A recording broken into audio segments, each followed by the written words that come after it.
Ambassador Fabian, the farmers have been protesting for far too long.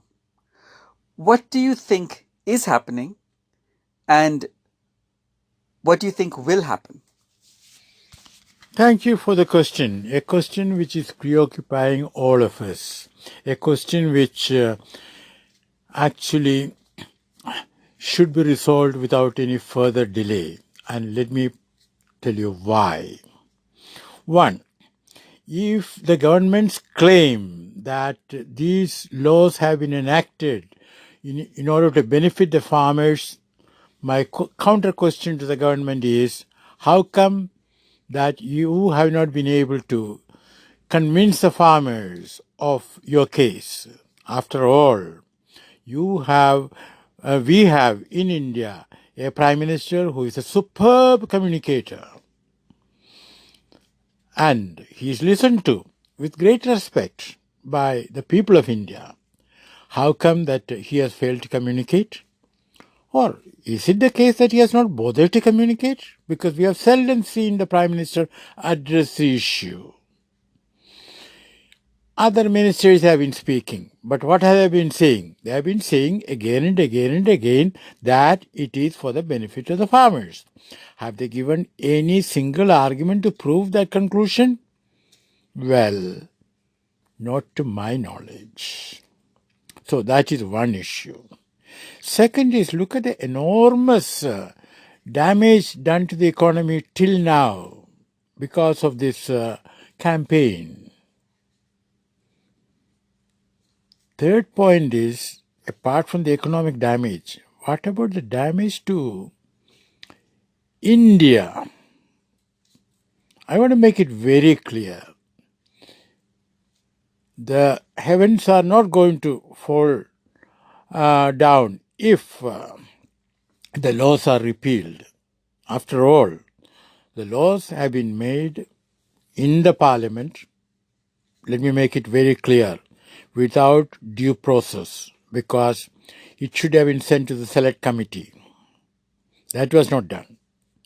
Nor were there any consultations with the farmers, for whose benefit this legislation arguably has been enacted. So, the procedural weakness of the legislation is very much there. And if the government were to say that, okay, we are repealing these laws, so we'll go back to the parliament and then we can have fresh laws in consultation with the farmers and others, all stakeholders, that would have made sense. Why isn't the government doing that? I do not know. You better ask the government. Now, it has been said that when an irresistible force meets with an immovable object, this is how I see it. You may not agree, but look at it carefully.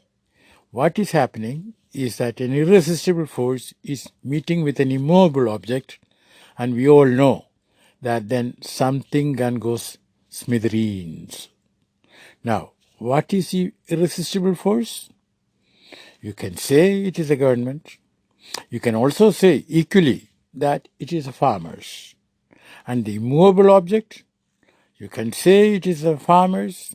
You can also say it's the government. Why am I saying it? Because the government proposed that it was prepared to keep on hold these laws for 18 months and wanted the farmers to sit down and negotiate. In my view, the farmers should have accepted the government's proposal, but by tweaking a little, the farmers should have said, good idea, please hold them in abeyance for 18 months or longer if necessary till we come to an agreement. That's what the farmers should have done. Now, why didn't they do it? Well, I can only say that, to use a French word, they're a bit têtu, headstrong. Unfortunately, the farmers are têtu, and so is the government. doesn't one expect from the government a more responsible attitude?